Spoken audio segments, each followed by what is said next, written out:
Guys, nagpahinga muna ako. Pinahinga ko muna yung aking grass cutter. Kasi uminit na ng husto. Ayun, malapad-lapad din ako. Tapos ko, yun na lang sa harap kong inipan. Ayan. Hanggang doon sa kabila. Ayan. Tabas na yan. Hanggang sa may kahoy na yan. Kaya nagpahinga muna ako ngayon kasi oras na. Alas 10. Kaya ang ginawa ko ay nakita ko saging dito na may hinog. Diniba ko ngayon. Ayan, inihaw ko ngayon ang saging.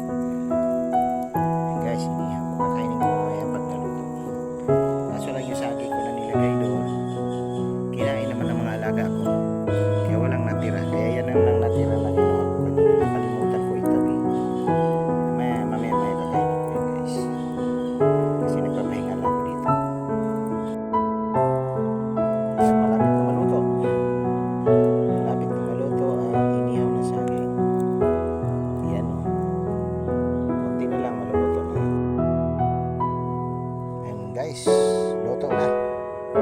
Kakain na ako ng saging na inihaw. Kain tayo guys ng saging na inihaw. Saging na inihaw. Sinong gusto kumain?